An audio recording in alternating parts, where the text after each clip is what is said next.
ځوانان خو اوس ټوله ډمان سولو د ټیک ټاک زامن څه خوند ورکوي ځان څونه لڅولی سي څونه لورو خور لڅولی سي خپله کور والا لڅولی سي تا ته اوس دا خوند درکوي خو هر سال ته د سپي چمونه کوه هلته به دې کروړ کسان تا وګوري هغه کروړ کسان چې ته وکتلې هغه تا ته شاباش درکړي که پر تا تو کړلو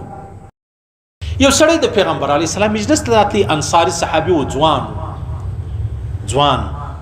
ګور د پیغمبر علیه السلام داسې معاشره وه لکه ځوان و که مشر و که کشر و که زنانه وه که نارینه و ټول پر خپله لار روان ته اوس ورسه دغه نږدې چاونډۍ لره ورسه هر سړی په خپل لاره کې روان دی د انسانیت انتها ده په دغه نږدې چاونډۍ کې صحیح سلو یو سړی به ارن ونه وي یو سړی به موټر ونه ځغلی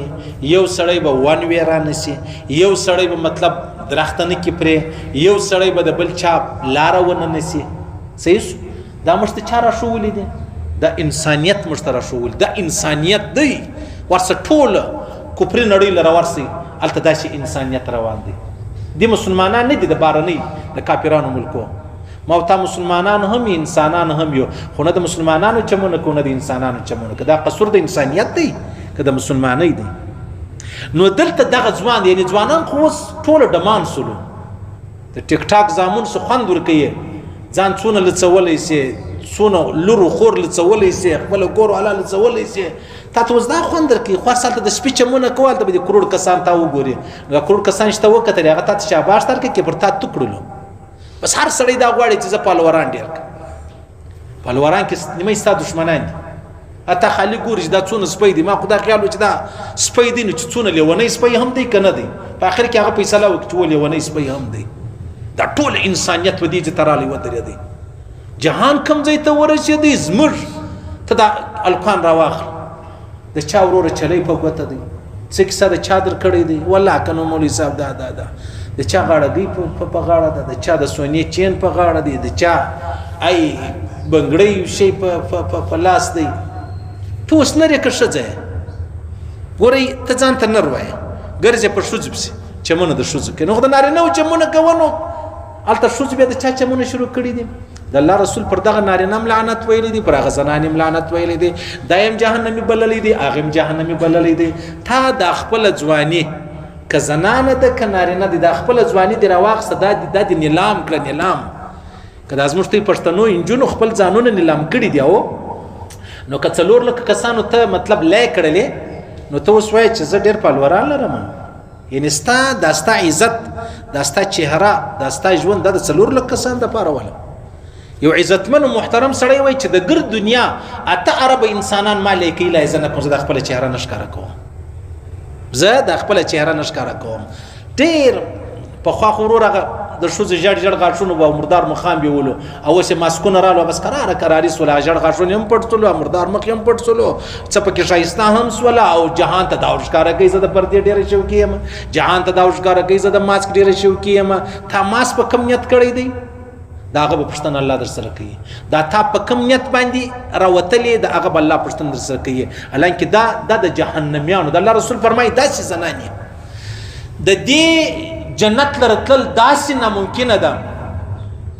ناممکنه ده لکه په تورو کارګانو کې یو سپین کارګه پیدا شي په تورو کارګانو کې سپین کارګه در اوس چا لیدلی نه د الله رسول فرمایي داسې زنانې دا به د دې جنت لره داسې محاله ده ناممکنه ده ورکه ده دا خبره نو دغه ځوان ولو نو اوس خو ځوانان پس خند وایي کله په فضایل اعمال وایي کله پر تبلیغ والا وایي کله پر مجاهدین وایي کله پر علما وایي کله پر قاریان وایي چمونه کوه هغه طرز کوه ته نه یې په خبر د علماو توهین کفر دی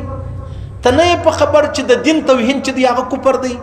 که تا زما توهین په دې وجه وکړې چې دا مولوي صاحب دی د دین خادم ځان بولي په دې وجه زما ته بیا ته کافر کېږي او که دې زما د وجې زه انسان یم ما ستا سره ذاتي معامله وه بیا پروا نه لري نو دلته خلکو چې و ټارګېټ کړی دی په ظاهره باندې عالم دی مقصد یې هغه اشفاق احمد وایي مړ سولو هغه وایي د خلکو په اسلام وس نه رسېږي نو پر علماو ټارګېټونه کوي هغه ټارګېټوي مقصد یې هغه د دین او د اسلام توهین دی صحیح سولو نو دا ځوان ولو پیغمبر سم بیان وکړي چې ویې کړي دومره پریشانه سو بیا ولاړې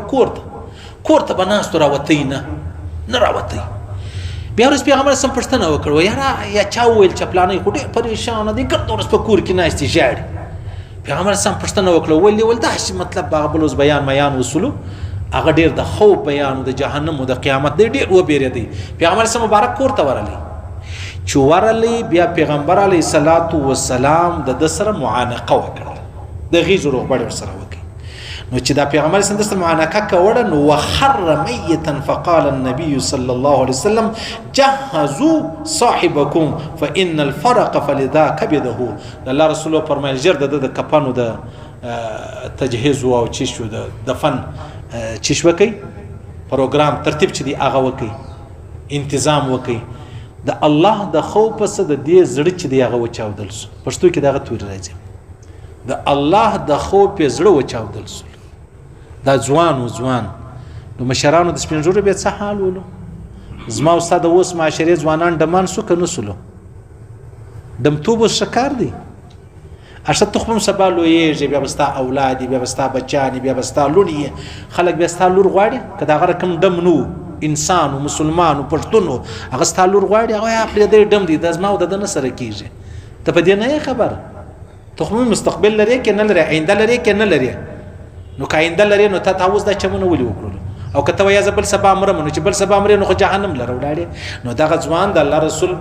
او فرمایل کوړته لراله چې دا کله معانقه ور سره کوله د غیږ روغبړ چې پیغمبر سم ولید یا جنت او جهنم او قیامت په یاد شو پر داغه ځای ولوي دی مش خوای چې شوس د زړه دوره ور باندې رااله د الله رسول فرمایي زړه یې وچاودل شو جګر یې وچاودل شو څونه خوف دی او په ماوتا کې یو شی نست دلاور یو پر الله هم دلاور یو پر رسول هم دلاور یو کہانیان می جوړ کړي دي د درواغو کیسې می جوړ کړي دي پر الله یې کو د الله پر رسول یې کو و یو سړی درخت ته قتل یو نصر شو کېدی بیا ویل ول یا الله کدي شوا کړل زه وش خیراتم چې لږه شواس بیا الغوی خیراتم چې لږه شواس بیا ویل پس خیراتم چې لږ نور شواس ول چر خیراتم چې لږ نور شواس ول اگي خیراتم اخر چې ذکر لري ول یا الله نعوذ بالله استغفر الله تب مسخروم نه پېژ دا کفر نه دی دا رقم دا مسخره چې پر پلار وکي نو پلار پتا څه چمکی تا نه حقي کښه چې پر خپل خاوند وکړه خاوند نه طلاقي نو الله رب العزت دومره ته توهین العیاذ بالله